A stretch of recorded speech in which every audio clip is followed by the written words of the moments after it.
Welcome to the Freddie Kissoon Show. Bring it! Let me ask you this question. I would like to ask the AG to propose legislation for what we call small claims court. There are lots of poor people, to an example you just gave, that they have issues with others and sometimes with large firms, but the lawyer fee is greater than the fee you're claiming. It is their right. Unlike the right that someone has, all our rights exist in context. What is the context of a second medical opinion? Because you disrespected the process. No. Jesus, this is common sense, man.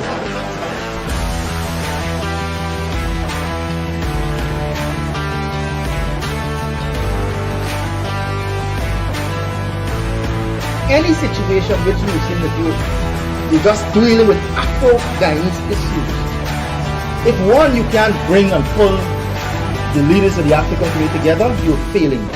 And if two, you can't put forward a future, a blueprint, and a plan for African Guyanese, you're failing as well.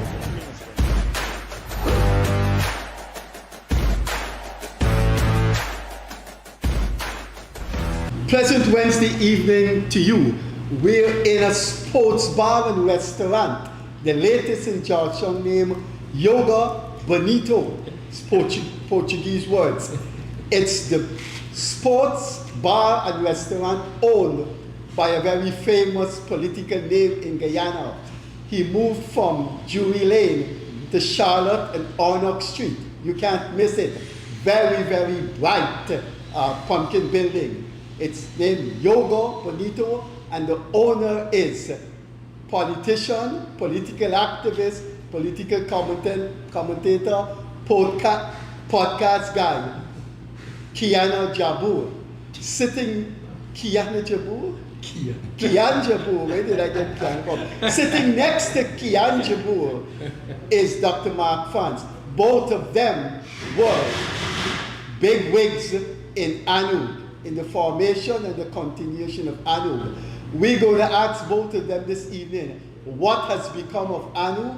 Is it still alive? Is it alive and kicking? Or have we seen the demise of ANUG? But more importantly, we're going to ask these two former leaders of ANUG, where is Guyana going politically? The 2025 election has produced phenomenal results in a global context.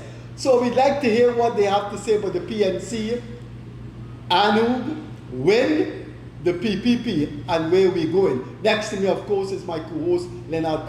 Once again, wherever you are, a pleasant Wednesday evening, afternoon, morning to you. We move from our format in which we start alphabetically. We're supposed to start with Dr. Mark France. But we're going to start with Kian Jabour because Dr. Mark France, about a month and a half ago, 2 months ago, made some startling political pronouncement on this program. So we're going to put that to Kian Jabour for his thoughts. Kian, thanks for being here. Thanks for having me.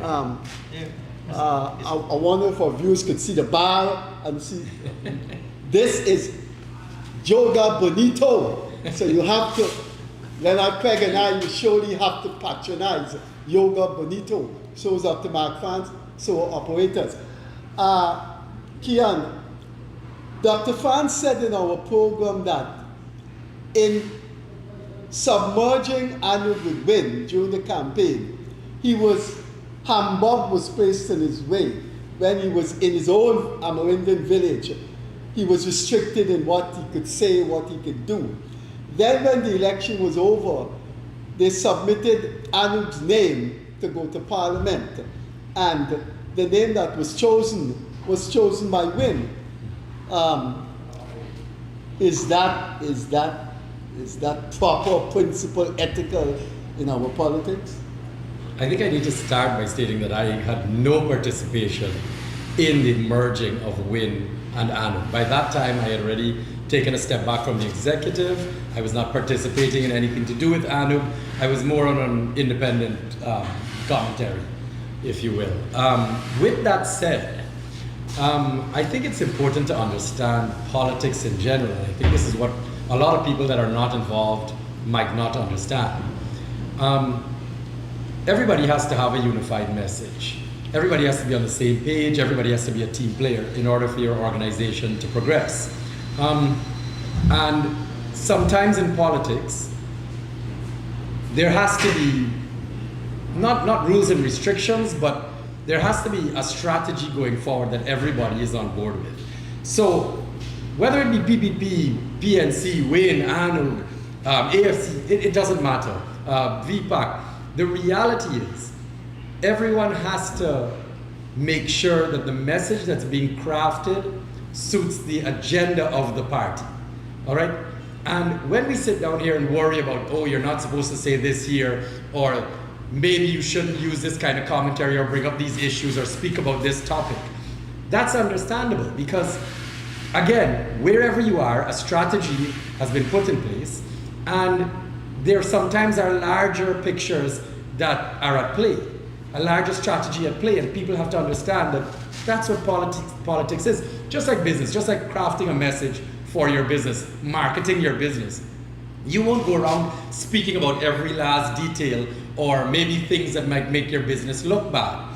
So at the end of the day, please understand that politics is just marketing. It's ensuring that everybody, although it might not be complete freedom, it's also understanding that you have to look at the larger picture of the organization and everybody also involved in it. So, is that a justification of what that the fans complain about? I don't think justification. Mark is his own independent person, and he was much more involved with what was happening with WIN. I just look at these things when it comes to these political back and forths that we see all of these parties having.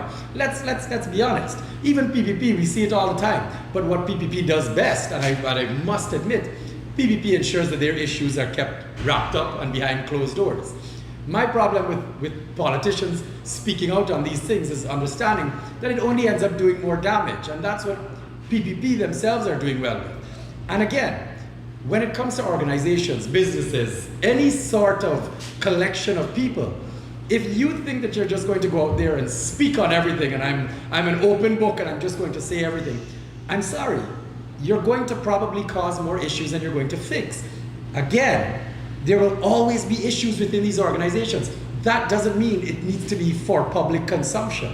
Those certain things need to be resolved behind closed doors. And most of the times they're not that big of a deal. But obviously with politics it can be turned into anything. So I take it to mean that in that answer, you have dealt with the complaint of Dr. France that during the campaign he was not allowed maneuverability in his own village when selected the ANUG parliamentarian. Before we go to Leonard Clegg, Leonard, I think you heard a theory of Guyanese politics here, which I'm sure you're going to find interesting and want to ask Kian about. But you satisfied with that answer you gave to what you said in the program? Season greetings to all Guyanese. It's the Christmas season. I am satisfied with Kian's answer, and I have personally moved on way beyond what happened during the election cycle. I know that representatives of ANUG, the current acting vice chairman, chair, was on your program, and he did mention that ANUG has taken a different direction with regard to their agreement with WIN. Based on their decision, they are satisfied. The current executive, I'm resigning, they are satisfied with that package which is being offered by WIN. I was not, so I decided to step back. I would never make any issue about me, but rather the collective. And if the collective is okay with it, as it was with us merging with WIN, then so be it. That is democracy at work. And that is why I've always said, of all the political parties, ANUG has always been democratic in its decision making. And so I'm good with that. We have a representative in Parliament, which is much more than we had in 2020. Whether it's Ms. Singh or whether it's somebody else, as has been promised that based on the performance of the MPs, you may have a seat here, there, a bit 2 years down the line, you may have a position for representation on the various boards, commissions, etc. That agreement has been accepted by the current executive, and as a member of ANUG, I have to keep with their decision because they are the guiding light for the party. Leonard, we just heard a theory of Guyanese politics. There are things you have to keep on behind closed doors, you No, achieve I- less than what? What do you think about that? Let me just ask Dr. France before I give my own opinion on that. Knowing some of what you know now, if you saw that in the future, back then, would you still sign that agreement with WIN? Yes. So the issue here is much bigger than ANUG. It's much bigger than WIN. This is a political matter for Guyana. And what was presented, that option to change Guyanese politics, and it has happened. We have broken up the domination of two parties over our political structure. And that in itself is a big win for Guyanese people. And when you look at politics from wider afield, when you look at what is happening in Trinidad, the government after a number of years would have lost. When you look most recently at what has happened with Ralph Gonzalez in St. Vincent, these are eye-opening experiences, not just for persons in the wider Caribbean, but for especially the Guyanese youth to say and note that change is possible, that we don't have to support the dinosaurs forever. We can vote on merit. We can make changes that we want to see, and that is people power.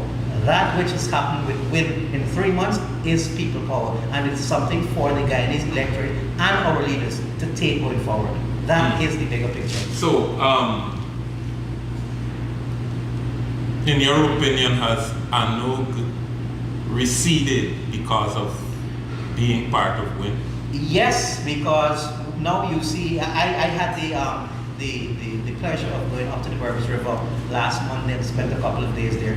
And in every single village, if you know Subregion 2, where I'm from, Berbice River, they voted strongly for WIN. And a lot had to do with Mr. Mohamed visiting and keeping his word, but a lot had to do with my reach in the Berbice River. People supporting it. People want to hear, Dr. France, you're still with WIN. Will you be able to represent us? Will you be able to listen to issues that are affecting us? Will you be able to get it to Mohamed and get it to WIN so that these issues can be looked at and tabled in Parliament?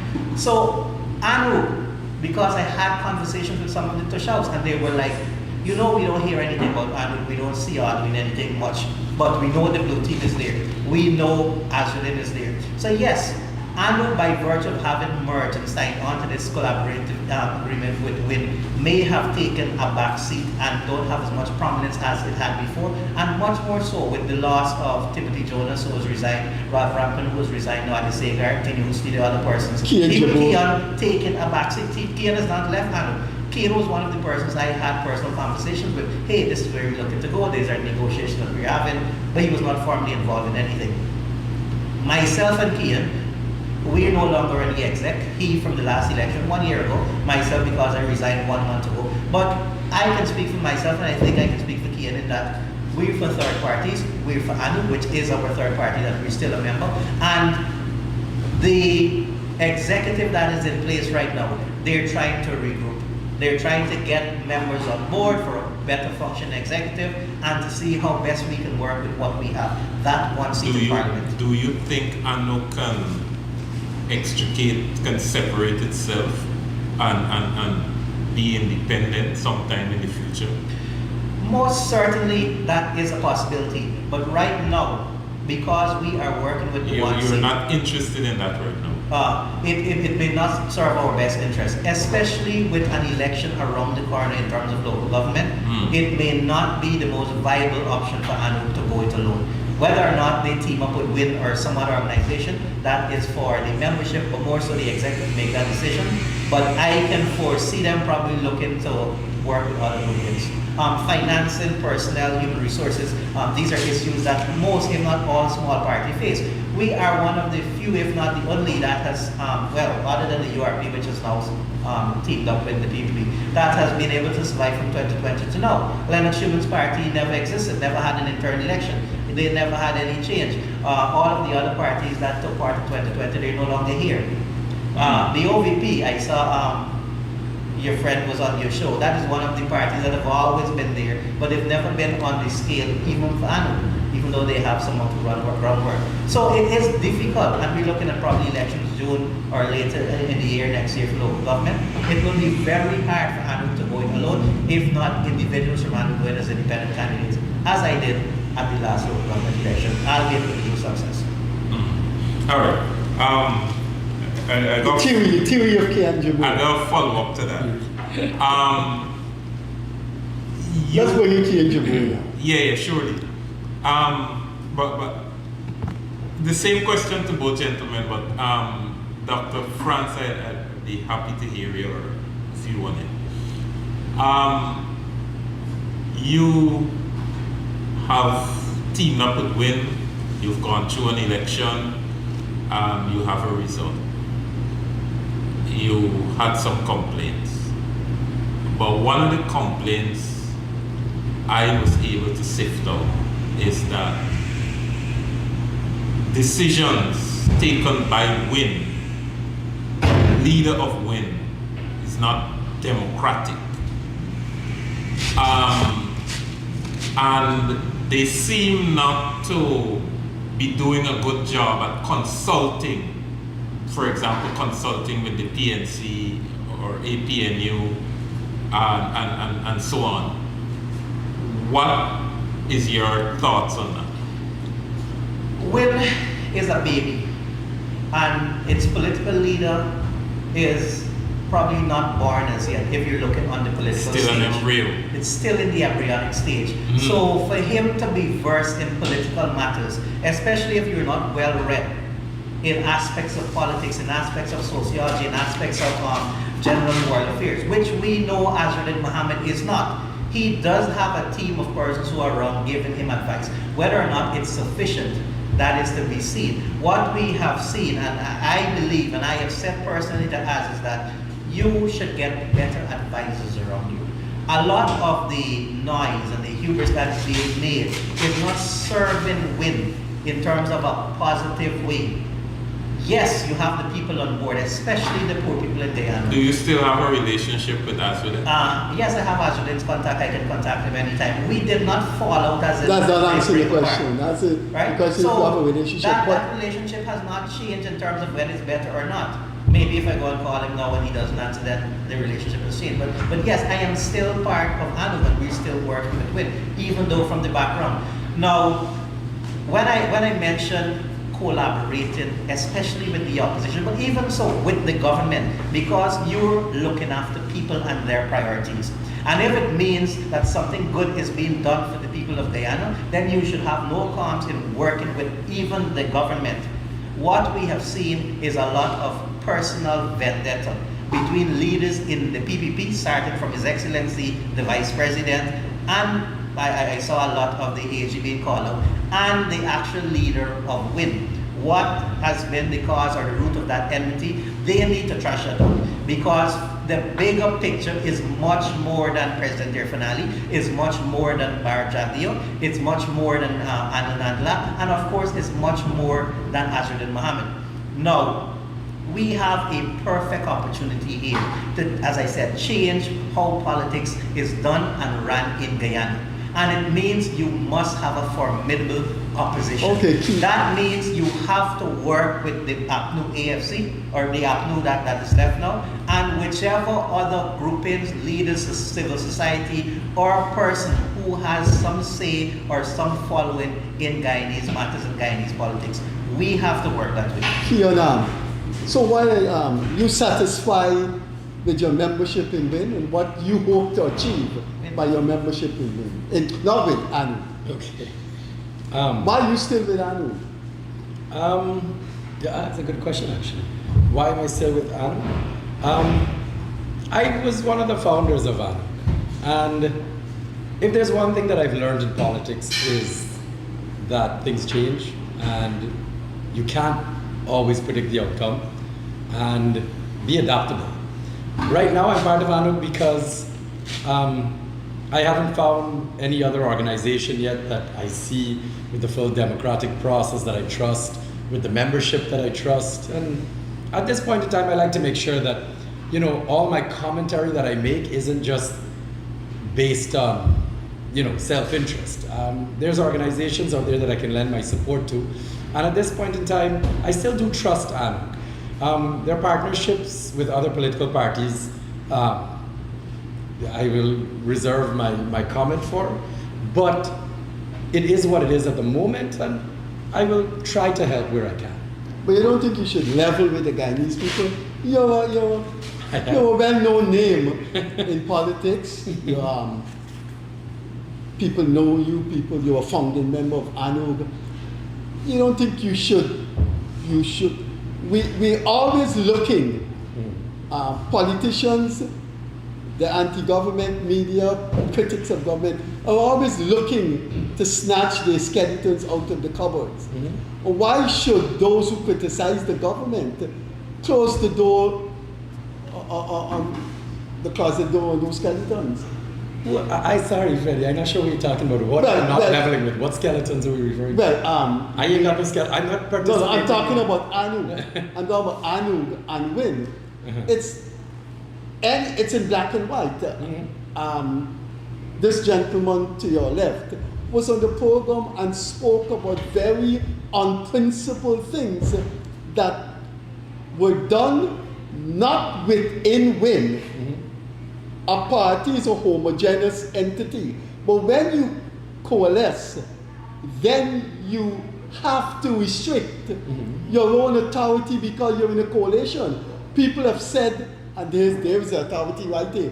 People said why AFC failed because it was in a coalition, but it subsumed itself under what APNU was doing. Now, why should you still persist with ANUG when there's so much of question marks on the morality, the morality? What's the question on morality of WIN? The question of the, see, at the end of the day, WIN and ANUG have almost merged. I mean, you have it in. I think this is where we differ then on that principle. What I can tell you is WIN has done what no other third party in the history of politics in Guyana has ever done before. Maybe the world, right? Maybe the world. I don't know. But I only like to talk about Guyana because this is what we know. Right? So when it comes to questions of morality and what the party has done, I can tell you right now, and this is only based on according to directives that I've seen the PPP and the government of Guyana make, which is understanding that I'm not sure what WIN or the leaders of WIN have done to hurt Guyana so badly that I must think they're immoral people. Now, I know there are questions out there. I have questions about many, many people in the PPP, in the PNC, in the AFC, in every single party, including ANUG and all parties, because people have their own individual lives, whatever they're doing, their own situations that they've dealt with. And I'm sorry, if you tell me right now to make a factual statement on something that any of these politicians in WIN or anywhere have done, I can't do that yet. Okay, there's been no court cases. As a matter of fact, the last thing I have seen when it came to WIN is the government of Guyana has decided that they are going to give away, for no reason, $191 billion in taxes if they claim that this man owes this money from smuggling gold. I'm sorry, how have you now decided to drop the court case? Is it more important we get back our money if this is facts? That's my issue. So, sorry, you saying that there's factual, immoral things that have happened. I know there are question marks, and I can only wait until they play out.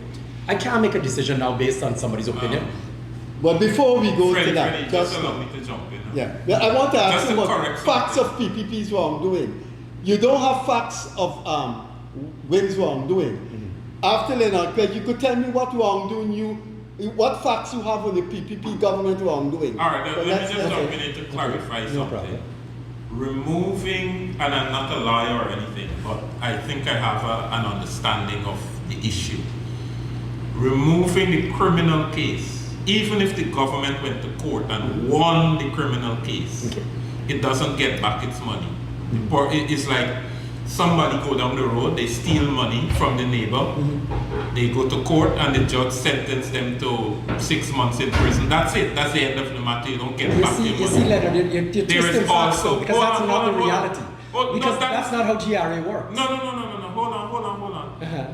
The way to recover the money is the other case that was in court where the judge said that you cannot reassess somebody who was already assessed. That's only for the Lamborghini and vehicle duties. We're not talking about the gold smuggling case here. We're not talking about 191 billion. No gold smuggling case was before the courts. Okay, so even better. Why not? That is a matter. It's ridiculous. No. The I'm conversation- only talking. You cannot Why ask has me. GRA I am not a So why has prosecutor. Hold GRA then on, not hold gone on. after these taxes? And then even if they claim this, why tell Hold me on, why hold on. public Please, record? please, Come on. please. But don't Please, twist please, your please. information. No, Come on. I am commenting only on what you You're said. giving your opinion on something. No. You said just now, you're giving up $191 million Good. in taxes Good. by dropping the case, and I'm saying that is not so. Okay, but did the government not tell us pre-election, even after election, up to now, that the Mohammeds owe 191 billion in taxes? Again, I'm Yes or saying, no? Yes or no? Again, I'm saying. So if they're I claiming am this, if only they've made commenting You see, to Leonard, clarify what this is poor you politics. just said. Because at the end of the day, you're trying to fight an agenda for a party that has used No, the campaign man. tactic The to tell public us is that watching. $191 billion in taxes has been stolen from this country. Yes. But yet the government didn't go after it? Yes, Come on. but you cannot go after it in Why? a criminal matter. Okay, so why have they does not gone cause into, you why has to- GRA not gone after it? GRA is appealing a So- case now that will recover that So matter. let me just add. The- Appeal add it, bitch, a bit okay, here. come The on. case I get it. from Judge Gino I Pusad. get That's That for is the the case. vehicle. That's not the 191 billion. That's the Lamborghini. I Two get different it. I things. get it. I You get it. commented. What Leno is saying. Mhm. Based on Justice Gina Prasad's ruling, the criminal aspect you cannot go and reclaim after you've already Of the served Lamborghini. But that is for the Lamborghini, right? Now the government and officials, senior officials of the government, has been on public television and the public space stating that this man owes the Guyanese people $191 billion in taxes that should have been paid. Yet they have done nothing, and that is not the only thing that he has been accused of. They having all that information. Yet they have done nothing, not even in a civil court where you're going. That's a different matter. Whereby, That is not what he said earlier, that the is why- government did that is nothing. why- that is why I'm What trying he to is find saying that the case that was dropped will prevent the government So, from claiming that. Now, what which I is am, incorrect, what I am and I telling wanted the to Guyanese clarify people, that. what is more important? I Getting want- Azzurdin Mohamed extradited, which is why they have dropped all of the cases so that he has nothing in front of Guyanese court, or getting back the $191 billion owed to the Guyanese people that can do wonderful work for those who really need it, including, as they've been parroting, pay every single Guyanese $300,000 in a cash grant Here's if what they get I back want that to money. ask. That's what the people he has out there. Right. If they got the $191 billion back, they can pay everybody for Christmas $300,000 Guyanese dollars. I know, But so- they're not pushing it because for them, Because they have an their extradition agenda treaty, is to get which is the an international- extradition before. So hold on. But I have to ask Freddie. You What brought comes up the first? extradition treaty. I didn't bring up extradition. I bring up the moral questions hanging over Azzurdin Mohamed, which you have unambiguously stated Our question. that you don't see a factual dimension. And I want to ask you, because I've heard it so many times from all the opposite, what is criminally, what is morally wrong, what is dishonest, or what is factually incriminating about the PPP government that you have evidence of? Okay. I can use the exact logic that they're using for Azzurdin. I can use for Irfan Ali and his 19 fraud charges. I can use the exact situation. Okay? I can use the same thing with Anil Nandlal and the law books. I can do all of this. If you want to go to propaganda, we can run with Vice News and Barajagdio and the Chinese corruption. I can The say fact, the, no, you the see. Vice News So brought out I am any facts using. about Barajagdio. Have you brought out any facts about Azzurdin Mohamed? One. Go ahead. Yes, one. Go ahead. One graphic pyrotechnical fact. The United States government, which is one of the world's most Corrupt. has Sorry. competent, Mistake. has one of the most competent bureaucratic machinery, Okay. have accused Azzurdin Mohamed and have sanctioned him of violating United States custom laws, and that is a criminal offense. Now, they have not proven it, but to say you can dismiss. Now, I have heard not thousands, but hundreds of thousands of accusations about PPP minister did this, PPP minister that, and it is a wash in social media and among opposition. But you guys don't seem to consult the United States government. Isn't May Thomas part of this Azzurdin case and she's PPP? So if he is guilty, isn't she guilty and she's PPP? Well, hold on, you've also just made a statement. I am not going to exonerate May Thomas. But she's PPP. Yeah, but and May Thomas. Well, you should put that question to me. I don't think she's exonerated. She's under sanctions justice. I don't want to skip over a word that you said. Yeah. The word that you said is, and you can go back, everybody, you could just click back 10 seconds. You also just said that America hasn't proven that this man has done anything. No, there's no court case. Because Azzurdin Mohamed has not had a day in court yet. They've made an accusation. Right? So, now we are back to Kian saying, these are all questions. These are all allegations. You're asking me to act on factual things when there are no facts. All we have is questions. But and I don't understand. I concede that. Okay. But you guys live in a different world with convenient facts. When the government of Guyana, the PPP-led government of Guyana, are guilty of so many things, do you have the facts in them? You told me about Vice. So we should treat the PPP government the same way we treat Azzurdin. That's what you want. If all of these are allegations, but there's one